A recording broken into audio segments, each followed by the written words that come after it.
Hello friends, welcome to my channel Sushant Chesswise. Today we are at the next topic, that is the indicators of attack, and we are going at the next indicator now. After covering the cases of barrier and interference, now it's time to look at the blockading sacrifice, also called the obstructive sacrifice, where we try to stop opponent's development. The sacrifice is made in such a way that we cover some set of squares and at the same time we stop opponent's development in the process. So we are going to start with an easy case here. It's a game study basically. We see Rudolf Spielmann playing white against Landau black. Let's go to the game quickly. E4, knight f6, white went knight c3, e5 is much better, black plays d5. I think it's a good move.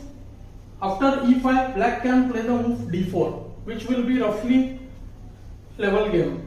White goes e5 and here black fails to play the move d4 and he goes with the move knight d7.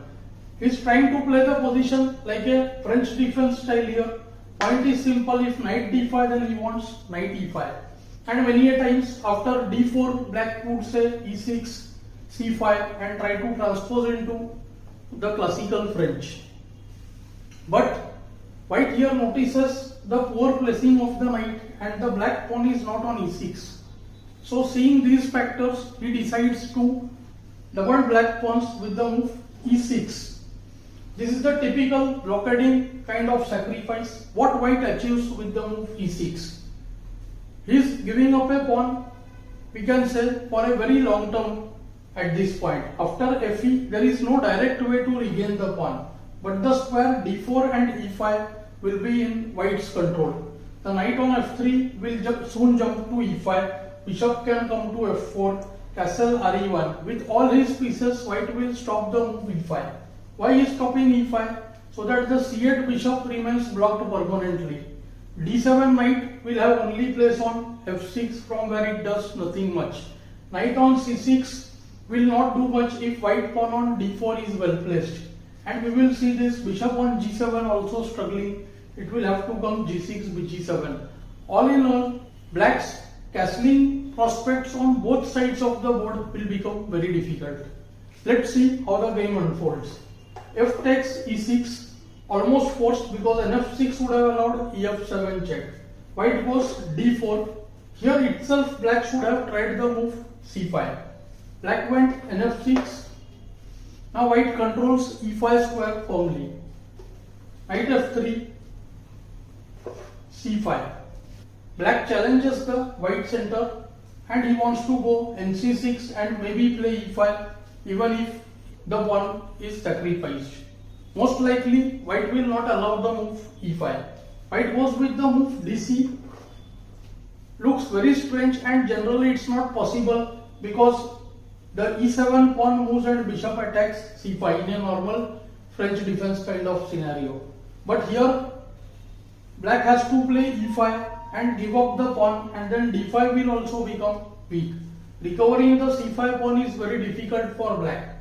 But black thought that maybe he will get some control over e5. So he gave up the pawn nevertheless. Knight c6, white goes bb5.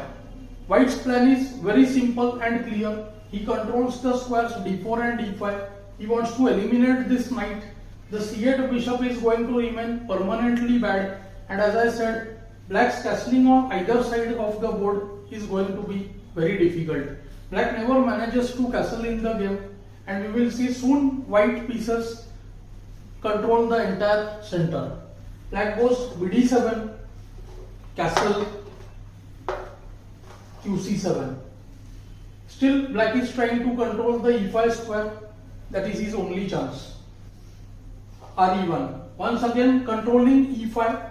Of course I won't say it's stopping e5 because anyway after e5 knight d5 white is still better. White now is aiming to go either knight g5 attacking e6, or we see a very important plan. Bishop can go to g5, then h4 and bg3, and look at this diagonal. It will be a serious problem for black. If black intends to do long castle, then instant knight g5 is also very strong, threatens knight f7 and knight e6, and even this plan bg5, bh4, bg3 can be very useful. Black plays h6. Now white takes bishop c6. This was one of his plans. Knight will settle on the e5 square. This whole sacrifice was all about the control of e5 and d4. So this is a typical blockade that white has built on the squares e5 and d4. And we have permanently hemmed this bishop on f8. B takes c6. Many students say black should play bishop c6.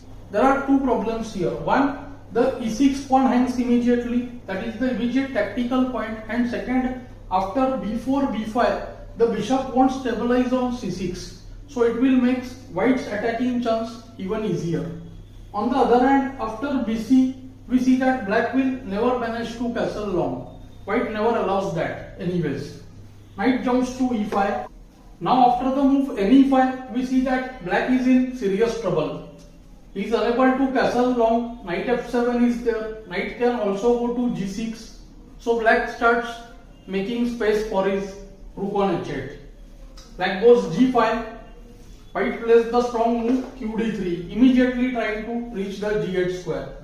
So rook g8 and now b4. Black is in serious trouble now and he is not able to do much because white is already threatening the move b5.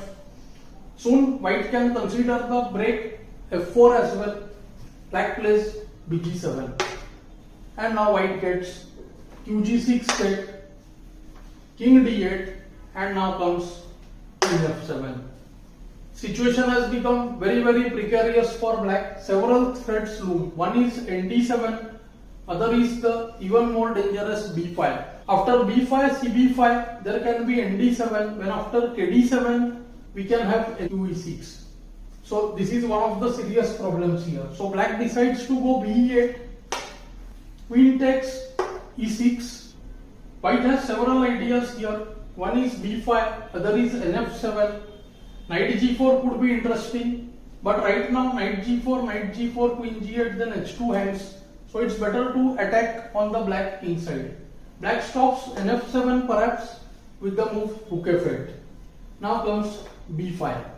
White has totally managed to squeeze black. C takes b5 allows knight d5, q d5 check, and a8 is lost. Also there is the threat of b takes c6 or knight takes c6. Black plays ne4, attacking c5, but now white doesn't give any time to black whatsoever. He forces things. Look at the d file here. The king has no place to move, that is the weakness, and hence comes the very strong rook takes e4, d takes e4, e5 was attacked. Now comes bishop f4, protecting e5 and threatening rook d1. It's instantly game over. Rook d1 and then bd7 or d7 mates. So forced bishop takes e5, bishop takes e5, qd7, but now rook d1. Not only the queen is lost, black king is badly stuck. Soon he loses the game. After c takes b5, rook takes d7 check, bishop takes d7. Amongst many things here, white went with the simple qh6, gaining tempo on the rook, and next move will be c6. So rook g8, c6, bishop e8, knight takes b5. Black resigns since amongst many threats there is the threat of bishop c7, kc8, qe6, which leads to mate next move. So the sacrifice made by the pawn move e6 was the main point of concern here for black. The black bishop on f8 got blocked permanently. That was the effect of the blockading sacrifice, also called the obstructive sacrifice. I hope you are finding these lessons useful and instructive. Thanks for your time.